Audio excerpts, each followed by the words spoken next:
हाय, मैं हूँ सीए गौरव सभरवाल, ए team commerce academy Indore से।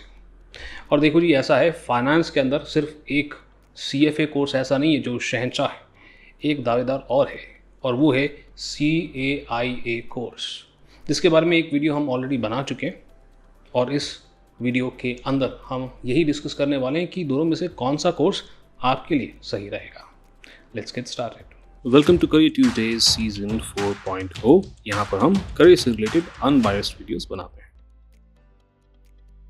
हम शुरू करें इससे पहले मैं आपको बता दूं कि ये एक कंपैरिजन वीडियो है, और इस कंपैरिजन वीडियो के अंदर हम सीएफए और सीएआईए को कंपेयर तो करेंगे, इनके डिफरेंसेस और सिमिलैरिटीज़ भी देखेंगे, और आखिरी में मैं दूंगा अपना फाइनल वर्डिक्ट, जिसे देख करके आप डिसाइड कर सकते हैं कि कौन सा कोर्स आपके लिए सही है। अब देखें, इस वीडियो के लिए मैंने काफ़ी रिसर्च करी है और काफ़ी आर्टिकल्स वगैरह देखे हैं, कुछ वीडियोज़ वगैरह भी देखी हैं, बट एक चीज़ मुझे हर जगह मिसिंग लगी है कि हर जगह ना बहुत टेक्निकल तरीके से बताया जा रहा है इन दोनों कोर्स के बीच में। और करें क्या, दोनों ही बहुत टेक्निकल कोर्सेज़ हैं। तो मैंने कोशिश किया है कि भाई यहाँ पर बहुत ही आसान तरीके से मैं आपको समझा दूँ कि दोनों कोर्सेज़ हैं क्या और दोनों में डिफरेंस क्या है। फिर भी आप इन डेप्थ देखना चाहते हो सीएफए या सीएआईए कोर्स डिटेल्स के बारे में, तो आपको लिंक जो है डिस्क्रिप्शन के अंदर मिल जाएगा। फिलहाल सबसे पहले तो बात करते हैं स्कोप की। अगर स्कोप की बात करें तो सीएफए का काफ़ी ब्रॉडर स्कोप है। सीएफए बात करता है banking, equity research, portfolio management, financial advising, credit analysis and much much more. In fact CFA alternate investments के बारे में भी थोड़ा बहुत डिस्कशन करता है। Let's talk about CAIA. CAIA का स्कोप जो है थोड़ा सा नैरो है, बिकॉज यहाँ पर सिर्फ और सिर्फ ऑल्टरनेट इन्वेस्टमेंट्स के बारे में बात करी जाती है। बट ये कोर्स जो है ना, ये स्पेशलाइजेशन कराता है, इन डेप्थ इनसाइट प्रोवाइड करता है, which is missing in the CFA course.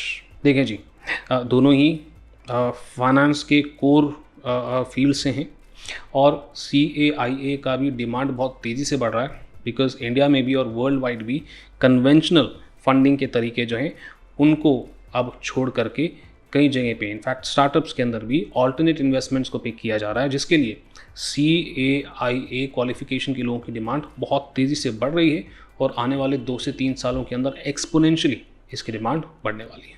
तो भैया सिर्फ और सिर्फ सीएफए से बात नहीं बनेगी। एक और बड़ा क्रूशल पॉइंट है दोनों के बीच में जब हम कंपैरिजन करते हैं, which is duration. CFA obviously एक लॉन्ग टर्म कोर्स है, बिकॉज इसे पढ़ने में आपको 3 साल का समय लगेगा। सीएआईए कहने को तो बहुत ही छोटा कोर्स है, 1 साल में किया जा सकता है, but sometimes it requires a longer duration. 1 साल से ज़्यादा समय, 1.5 साल भी आपको लग सकता है, बिकॉज कोर्स काफ़ी वास्ट है सीएआईए का भी। बट स्टिल ड्यूरेशन में देखा जाए तो CFA takes a much much longer time as compare to CAIA. Let's also talk about eligibility. CAIA course के लिए आप ग्रेजुएशन जब कर रहे होते हैं, आप उसे पढ़ सकते हैं, रजिस्टर कर सकते हैं, और उसका एग्ज़ाम भी दे सकते हैं। But when it comes to CFA, आप फाइनल ईयर ऑफ ग्रेजुएशन के बाद ही सीएफए का एग्ज़ाम दे सकते हैं। हाँ, 3rd ईयर के अंदर, फाइनल ईयर के अंदर पढ़ना ज़रूर शुरू कर सकते हैं। एंड देयरफॉर अगर आप ग्रेजुएशन परस्यू कर रहे हैं तो सीएफए फिलहाल हमारे ऑप्शन में नहीं होता है। Only after you complete graduation you will be eligible for that. And therefore अगर आप सीएआईए को 2nd ईयर ऑफ ग्रेजुएशन से शुरू करते हैं या 1st ईयर से शुरू करते हैं, तो सीएफए की आप प्रिपरेशन शुरू करें, इससे पहले ही आप सीएआईए कोर्स को कंप्लीट कर सकते हैं। ऑब्वियस ही बात है कि किसी भी कोर्स को हम कंपेयर करते हैं तो खर्चा हमारा कितना लगेगा, कितनी हम उससे कमाई कर सकते हैं, कंपेयर करना बहुत ज़रूरी है, और करेंगे भी। मगर उससे पहले अभी तक इस चैनल को सब्सक्राइब नहीं किया तो सब्सक्राइब करना तो बनता है जी, अगर इसी तरह की वीडियो आप लगातार देखना चाहते हैं। At the same time please like भी कर दें वीडियो को, ताकि यूट्यूब को पता चले कि ये वीडियो और लोगों को भी दिखानी चाहिए। फिलहाल अपने डिस्कशन पे आगे बढ़ते हैं। कॉस्ट की बात करते हैं, सर खर्चा कितना लगेगा। Obviously CFA is a much much more expensive course, around 4 to 5 lakhs। सीएआईए को मैं इफेक्टिवली ज़्यादा एक्सपेंसिव कोर्स कहता हूँ, क्योंकि 3 लाख का खर्चा आता है with in A time period of 1 to 1.5 years. तो अगर पर एनम कॉस्ट पे देखोगे ना, तो सीएआईए स्लाइटली एक्सपेंसिव है सीएफए से। टोटलिटी में देखोगे तो सीएफए ज़्यादा एक्सपेंसिव कोर्स है। सीएफए की एक खास बात और है, यहाँ पर आप स्कॉलरशिप के लिए भी अप्लाई कर सकते हैं। अगर आप चाहते हैं कि भाई स्कॉलरशिप के लिए कैसे अप्लाई किया जा सकता है सीएफए के अंदर, तो please let me know in the comments down below.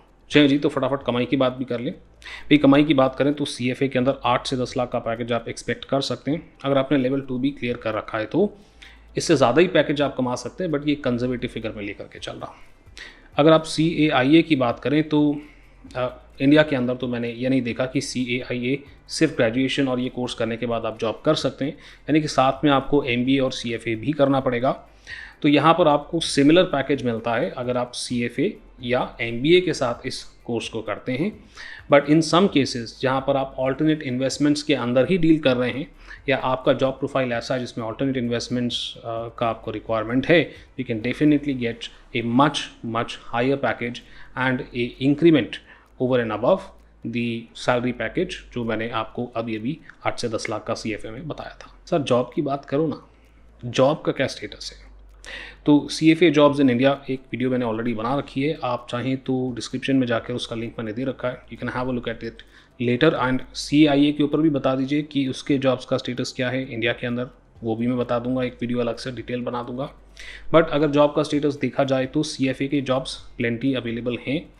Investment banks specially ये चाहते हैं कि अगर आप CFA कर रखा है तो हमें मज़ा नहीं आएगा, वो कहते हैं जी CFA के साथ CAIA आप करेंगे, बिकॉज ज़्यादातर इन्वेस्टमेंट बैंक्स ऑल्टरनेट इन्वेस्टमेंट्स में भी डील कर रहे हैं and therefore they want a professional with complete knowledge and therefore CFA के साथ CAIA आपको एक तगड़ा इंक्रीमेंट और जॉब पाने का अपॉर्चुनिटी दिला सकता है इन्वेस्टमेंट बैंक्स के अंदर।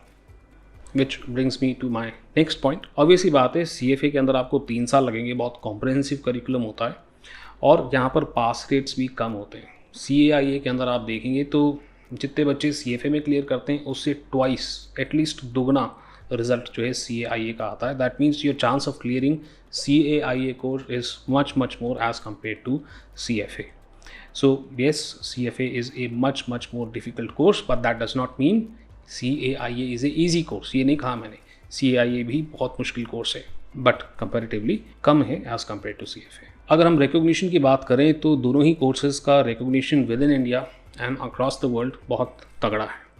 तो CAIA को आप हल्के में ना लें, ये कोई ऐसा सर्टिफिकेशन नहीं है जिसे करें तो पता नहीं क्या होगा आगे जा कर के।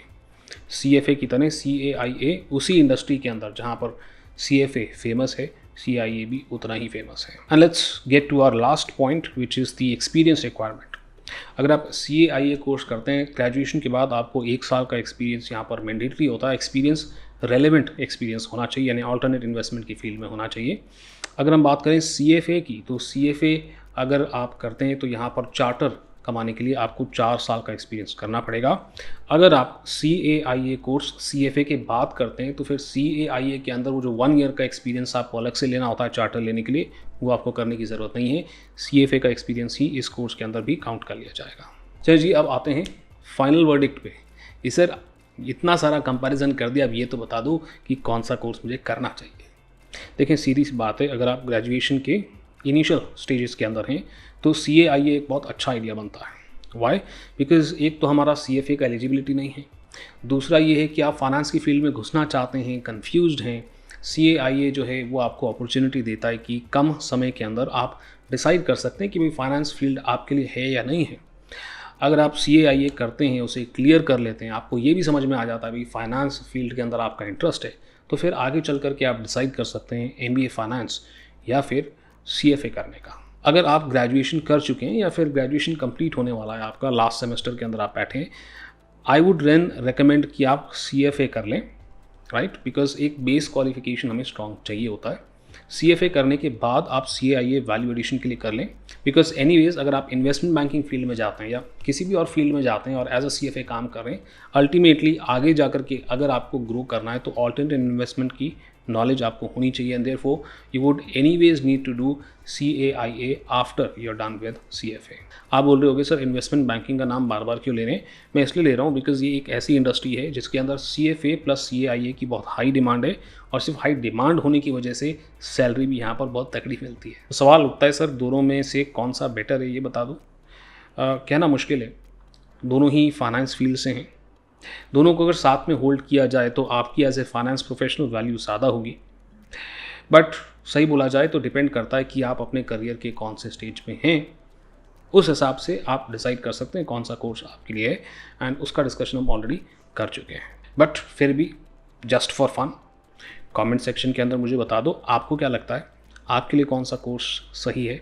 और ऑब्वियसली बात है, कई सारे सवाल आपके अभी भी होंगे इस कंपैरिजन को लेकर के, प्लीज़ बता दें।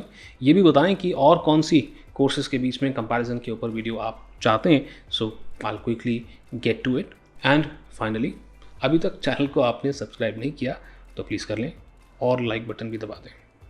अभी के लिए इतना ही, मिलता हूँ मैं आपसे अगले वीडियो में।